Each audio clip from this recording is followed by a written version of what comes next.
That's all trip இது ஒரு auto மற்றும் கேப் புக்கிங் ஆப். சின்ன டவுன்களுக்கு விசேஷம், கோயில், குளம்னு டூர் போறவங்க ஆட்டோ கேப் கிடைக்காம ரொம்ப கஷ்டப்படுவாங்க. அவங்களுக்கு இந்த ஆப் ரொம்ப பிரயோஜனமா இருக்கும். கீழே டிஸ்கிரிப்ஷன்ல இருக்க லிங்கை கிளிக் பண்ணி தட்ஸ் ஆல் ட்ரிப்பை டவுன்லோட் பண்ணிக்கோங்க. விவாதத்தை குமார் சார் இருந்து துவங்குறேன் இன்னைக்கு. சார், திமுகவுக்கு கூட்டணி கட்சிகள் உடனான பேச்சுவார்த்தையில் ஏன் இந்த மாதிரியான இழுபறி நீடிக்குதுன்னு நீங்க நினைக்கிறீங்க? அதாவது ஆரம்பத்தில் முதல்லயே காங்கிரஸுக்கும் திமுகவுக்கும் இழுபறி இருந்தது. அப்புறம் காங்கிரஸ் ரொம்ப நாள் அது நீடித்து கொண்டிருந்தது. அதை எல்லாரும் எதிர்பார்த்து கொண்டிருந்தாங்க. திடீர்னு தேமுதிகவுக்கு கூப்பிட்டு ஒரு ஆஃபரை கொடுத்துட்டாங்க.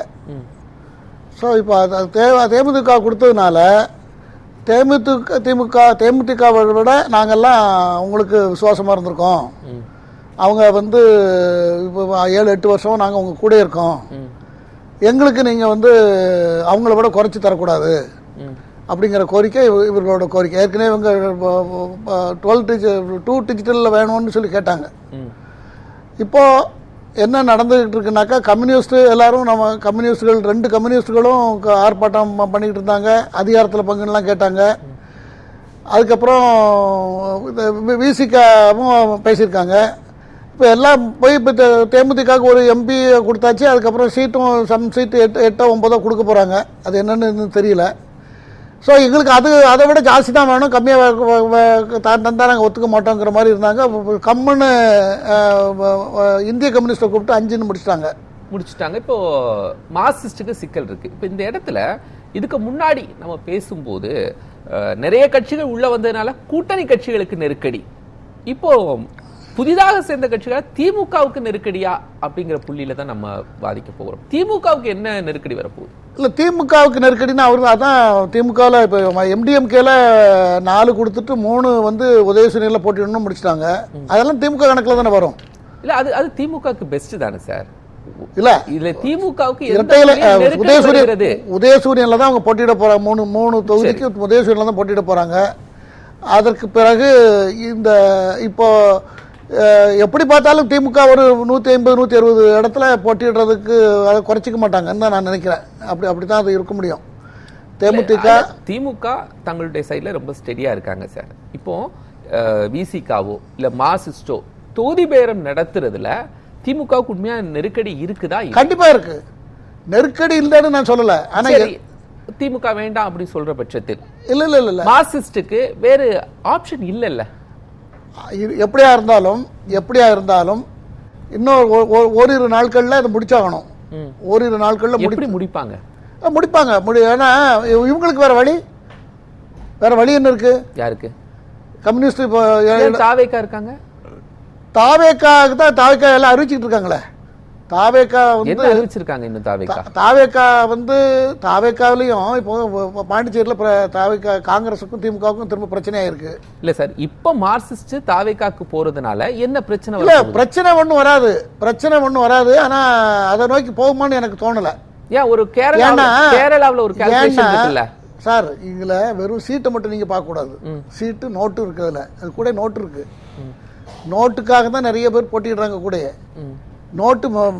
நோட்டுலன்னா ஒண்ணுமே பண்ண முடியாது. பணம் இல்லாருக்கு உலகில்லை.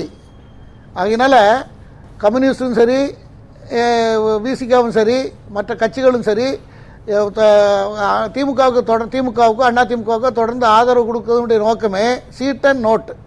இந்த ரெண்டும் விஜய்கிட்ட நோட்டு கிடைக்காது, கண்டிப்பா கிடைக்காது. அப்போ இவங்களுக்கு சீட்டும் முக்கியம், நோட்டு முக்கியம். அதனால கொஞ்சம் அப்படியே அட்ஜஸ்ட் பண்ணி பேசி ஏதாவது 1-2 குறைச்சி வாங்குவாங்களே தவிர.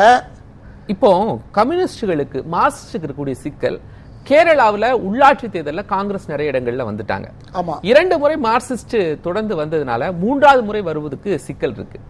ஏன் விஜயை தங்கள் பக்கம் இருத்து கேரளாவில் 3வது முறை ஆட்சி அமைக்கிறதுக்கு விஜய்க்கான ஒரு பிரச்சாரத்தை பயன்படுத்தக்கூடாது?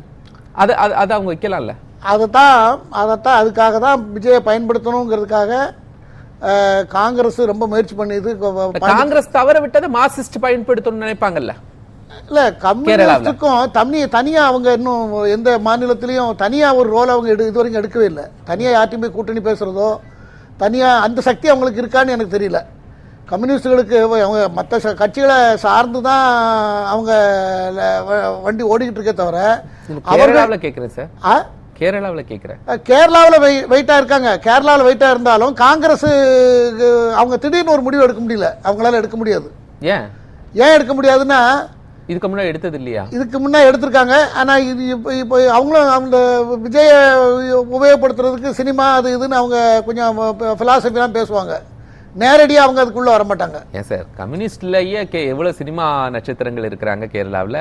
இல்லை, அவங்க அவ்வளோ துணிச்சலாக வருவாங்கன்னு எனக்கு தோணலை. அவங்களுக்கு அவங்க மேலே அவங்க மக்கள் மேலே மக்கள்கிட்ட பிரச்சாரம் பண்ணி பிரபகண்டா பண்ணி மக்கள்கிட்ட நாங்கள் அவங்க தத்துவத்தை சொல்லி, ஏன்னா ஆரம்ப காலத்திலேருந்து முதல்ல இந்தியா சுதந்திரம் வந்த காலத்திலேருந்து கம்யூனிஸ்ட் ஆட்சி இருக்குது கேரளாவில். இஎம்எஸ் நம்பூதிரிபாடுலேருந்து வருது. ஆகையினால அங்கே கம்யூனிஸ்ட் கொள்கைகள் அங்கே ஆழமாக பதிந்திருக்கிறது. சின்ன சின்ன ஒவ்வொரு கேட்குறேன்னா, கேரளா கம்யூனிஸ்ட்ல நடிகர்கள் இருக்கிறாங்களா? உச்சபட்ச நட்சத்திரங்கள் இருக்கிறாங்க? எல்லாத்துலயும் இருக்காங்க. ஆனா அவங்க வெவ்வேறு சூழ்நிலையில வந்து கட்சியில சேர்ந்திருப்பாங்க, கட்சி கட்டுப்பட்டு இருப்பாங்க. புதுசா கம்யூனிஸ்டுகளோடு அவங்க பேச்சுவார்த்தை நடத்துறதுக்கு வாய்ப்பு இல்லைங்கிறீங்க? வாய்ப்பு என்ன பொறுத்தவரையில கேரளாவில் சொல்ல முடியல. கேரளாவை பற்றி உறுதியாக சொல்ல முடியல. நான் உங்கள்கிட்ட உண்மையை சொல்லணுங்கிறதுக்காக தான் சொல்றேன். நான் இப்படி இருக்கும் அப்படி இருக்குன்னு நான் சொல்லதுக்கு தயாரா இல்லை. இல்ல, இப்படி எதுவுமே ஆப்ஷன் இல்லைன்னா மார்க்சிஸ்ட் எப்படி இவ்வளவு நெருக்கடியை கொடுக்க முடியும்? இத்தனை கட்ட பேச்சுவார்த்தை நடக்குது சார். 8 வருஷமா திமுக கூட அவங்களுக்கு சார். காங்கிரஸ் எப்படி அதிகமா சீட்டு கேட்டாங்க? எங்கள்கிட்ட வேற ஆப்ஷன் இருக்கு அப்படிங்கிறதுனால தான் அவங்களால 25 இடங்களை 28 இடங்களாக மாற்ற முடிந்தது. விசி காட்ட அந்த ஆப்ஷன் இல்ல. இந்திய கம்யூனிஸ்ட் எனக்கு அந்த ஆப்ஷன் இல்லைன்ட்டாங்க. பட் மார்க்சிஸ்ட் இருக்குதா இல்லையாங்கிறது இருக்குல்ல சார். மார்க்சிஸ்ட் எப்படின்னாக்கா ஒன்று தெரிஞ்சுக்கங்க, கம்யூனிஸ்ட் கட்சியும் 2 கட்சியும் என்னைக்கு பிரிந்ததோ அன்னையிலிருந்து நாங்கள் வந்து அவங்கள விட வசதி எங்களுக்கு ஜாஸ்தி எதுலையுமே அவங்க நீங்கள் எல்லா இதுக்கு முன்னே எப்போ வேணாலும் பாருங்கள். இப்போ நாளைக்கு ஒரு சீட்டு ஜாஸ்தின்னு பண்ணி நாளைக்கு மேட்ரு செட்டில் ஆகிடும். இப்போ 7, இப்போ இவருக்கு 5 கொடுத்துருக்கு, 6ன்னு வச்சு முடிச்சிருவாங்க. அப்படிதான் நான் நினைக்கிறேன். அப்படி அதுக்கு செட்டில் ஆயிரும். ஏன்னா அவங்கள விட கொஞ்சம் எங்களுக்கு ஆப்ஷன் இல்லை சார். பார்கெயின் பண்றதுக்கு என்ன ஆப்ஷன் இல்லை? பார்கெயின் ஏன் பண்ணணும்? பார்கெயின் எல்லாம் தான் விஜய் இத்தனை நாள் வரைக்கும் விஜய் தாவேக்கா கூட யாருமே சேரல. எந்த ஒரு தனிநபர் கூட ஒரு கட்சி கூட போய் சேரல விஜய் கூட. அப்புறம் இப்போ திடீர்னு இதுல இல்லைங்கிறதுக்காக அதில் எப்படி போய் சேர்ந்துருவாங்க? அப்படி காங்கிரஸோட சேர்ந்து போனா அது வேற வழி. காங்கிரஸோட சேர்ந்து போனா தேர்தல்ல கடைசி நேரத்தில் எது வேணாலும் ஆகும். அது ஆயிருக்கிறது நான் மறுக்கவில்லை. ஆனால் விஜயை வந்து இன்னும் அன்டெஸ்டட் சொல்லி ஒரு முத்திரை குத்தி அவரை வச்சிருக்கு. அவருக்கு ஒரு தொகுதிக்கு 15,000 20,000 10,000 12,000 ஓட்டு இருக்கும் அப்படிங்கிறது நான் சொல்லிக்கிட்டு இருக்கேன். அதையும் அவங்களுடைய எண்ணத்திலே அதான் தான் இருக்கும். 10-15,000 ஓட்டுன்னு அதை வச்சு என்ன செய்ய முடியும்? ஒரு தொகுதியில் விஜய் நின்றாருன்னா பெரம்பூர்ல டி சேகர் நினைக்கிறேன் இதுக்கு முன்னே சட்டமன்ற உறுப்பினர், அவருக்கு 1,05,000 ஓட்டு கிடைச்சது. அந்த ஓட்டு இவருக்கு கிடைக்கும், இவர் ஜெயிக்கலாம். அது கூட வேற யாரும் திரிஷா மாதிரி யாராவது போட்டிட்டாங்கன்னா அவங்களும் ஜெயிக்கலாம். 2 தவிர பாக்கி எல்லா இடத்துலையும் ஒரு தொகுதிக்கு 10,000 15,000 ஓட்டு கிடைக்குங்கிறது அரசியலில் முழு நேர அரசியல் செய்துகிட்டு இருக்க கம்யூனிஸ்டுகளுக்கு தெரியாதா? அவங்களோட போய் சேர்ந்ததுனால ஒண்ணுமே கிடைக்காம போயிட்டு என்ன பண்றதுன்னு நினைக்க மாட்டாங்களா? இப்போ ஒரு தேர்தல்ல ஒரு மாநிலத்தை மட்டும்தான் வைத்து தேர்தல் கணக்கீடு செய்வாங்களா ஒரு தேசிய கட்சிகள்? ஒரு மாநிலத்தில் உள்ள தேர்தலை மட்டும் வைத்துதான் அரசியல் செய்வாங்களா தேசிய கட்சிகள்? தேசிய கட்சிகள் தேசிய பார்வை இருக்கும். இல்ல, உங்களுக்கு ஒரு நெருக்கடி கேரளாவில் மார்க்சிஸ்டுக்கு இருக்குதா இல்லையா? சார் அதை எப்படி ஃபுல்ஃபில் பண்ணுவாங்க? ஏற்கனவே அவங்களுடைய திட்டம் என்னன்னா, சொல்லுங்க. 2 ஆண்டுகளுக்கு முன்னே காங்கிரஸ், திருமாவளவன், கம்யூனிஸ்டுகள் எல்லாருமே அதிகாரத்தில் பங்கு, அதுக்கப்புறம் டபுள் டிஜிட்டல் கேட்போம் அப்படிங்கிற கோரிக்கைகள்லாம் முன்வைத்தது காரணமே இவர்கள் வந்து நம்மளை வந்து திமுக பயன்படுத்தி கொண்டிருக்கிறது, நாம கேட்டு பெறணும் அப்படிங்கிற ஒரு முடிவுக்கு வந்து தான் அந்த பிரளயத்தை கிளப்பினாங்க. ஆனால் சோனியா காந்தி கழுத்தை திருவிட மாதிரி திருகி முடிச்சிட்டாங்க கதையை. 28 சீட்டில் காங்கிரஸ் கதையை முடிச்சிட்டாங்க.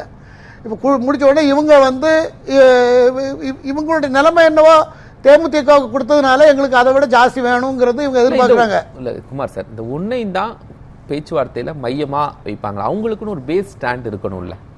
எனக்கு என்ன எதனால இவ்வளவு இடங்களை கேட்குறாங்க அப்படின்னு அவங்க நரேட்டிவ் செட் பண்ணணும்ல. எங்களுக்கு வேற ஆப்ஷன் இருக்குங்கிறத முன் வைக்கணும்ல. அப்படி ஏதாவது ஆப்ஷன் மார்க்சிஸ்ட் கம்யூனிஸ்டுக்கு இருக்குமான்னு ஒவ்வொருத்தருக்கு ஒவ்வொரு எண்ணங்கள் இருக்கும். மார்க்சிஸ்ட் கம்யூனிஸ்ட் கட்சி இப்போ விஜய் வரலன்னு வைங்க, மார்க்கெட்டில் விஜய் வரலன்னு வச்சுக்கங்களேன், இப்போ இது கூட இருக்காது. சரி, மார்க்சிஸ்டுக்கு பலம் இருக்கா இல்லையா? அதாவது தாவேகாவோடு இணைந்தால் கேரளாவில் பலம் வருமா வராதா சொல்லுங்க. கேரளாவில் பலம் கண்டிப்பா இருக்கு. எவ்வளவு வரும்? இல்லை, அதை என்னால் சொல்ல முடியல. இப்போ நான் கேரளா அரசியலை நான் கணிக்காம நான் ஏதோ சும்மா கேட்டேங்கிறதுக்காக நான் சொல்றதுக்கு நான் தயாரம் இல்லை. கேரளாவில் அவங்களுடைய கம்யூனிஸ்ட் இயக்கத்தினுடைய கம்யூனிஸ்ட் சித்தாந்தத்தினுடைய விதையே செடி அங்கதான் முளைத்திருக்கிறது. கேரளாவும் அரசியல் மேற்கொங்கமும் திரிபுராவும் இருந்தது. இப்ப திரிபுராவும் மேற்கொங்கமும் போயிட்டது. கேரளா இருந்து கொண்டே இருக்கிறது. கேரளாவில் அது இருக்கு. ஆனா இப்ப கொஞ்சம் மாறி வருது. இல்ல சார், கூட்டணி கணக்குல மட்டும் கேட்கிறேன். கொள்கையில அவங்க ஏற்றுக்கொள்வார்களா ஏற்றுக்கொள்ள மாட்டார்களான்னு கேட்கல. கூட்டணியினுடைய நம்பர்ஸ் இருக்குல்ல, எப்படி மாறும்னு கேட்கிறேன். அந்த அர்த்தமெட்டிக் நம்பர்ஸ் சேஞ்ச் ஆகுமான்னு கேட்கிறேன். அதுல எனக்கு குமார் சார், நெருக்கடி 52%. நெருக்கடி 52 60. இது யூடியூப் பக்கத்துல, இது யூடியூப் பக்கத்தில் 60. ஆமா, அதுல 52 தானே? 52 நெருக்கடி இருக்குங்கிறது தான், இல்லைன்னு சொல்ல முடியாது. இருக்குங்கிறது சரிதான், அந்த கணிப்பு சரிதான்.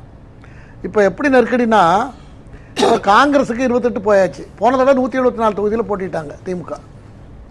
இப்போ அதில் அந்த கணக்குப்படி வரணும்னா இப்போ எக்ஸ்ட்ரா லக்கேஜ் யாரெல்லாம்? கமலஹாசன் அண்டு பிரேமலதா, இந்த 2 பேரும் தான் எக்ஸ்ட்ரா லக்கேஜ். இப்போ கமலஹாசனுக்கு கிட்டத்தட்ட 5 கொடுக்கறதாக தகவல் இருக்கிறது. 5 சீட்டுக்கு 5 சீட் கொடுக்கணும். அதில் தான் உதயசூரியன் இல்லையா அல்லது அவர் டார்ச் லைட் கேட்டுக்கிட்டு இருக்கிறதாக தகவல் இருக்குது. அது ஃபைனலைஸ் ஆனால் தான் சொல்ல முடியும். கிடைச்ச தகவலை வைத்து பார்க்கும் பொழுது கமலஹாசனுக்கு 5, காங்கிரஸுக்கு 28, அதுபோல் பிரேமலதா அந்த தேமுதிகவுக்கு 8 சீட்டு கொடுப்பாங்கன்னு சொல்லப்படுது. ஸோ அப்படி பார்த்தீங்கன்னா 28, 8, 36, 5, 41. அதுக்கப்புறம் சிபிஐக்கு 5, 46. சிபிஎம்முக்கு 6ல் கதையை முடிச்சிருவாங்க. 46, 6, 52. விசிக்காக 10 இல்லாமல் அவர் ஒத்துக்க போகிறதில்ல. 62. எம்டிஎம்கே 4, 62, 66. மொத்தம் இருக்கிறது 234, 66 போனால் மிச்ச இடத்துல இன்னும் கூட 1, 2 இருக்குது. அதெல்லாம் மிச்ச இடத்துல போட்டிடுவாங்க. ஆனால் அதனால் திமுக போனதோட 174 இடத்துல போட்டிடுது. இப்போ 100, 160, 165 போட்டிடுவாங்க. அந்த அளவில் முடியுங்கிறது தான் என்னுடைய பார்வை.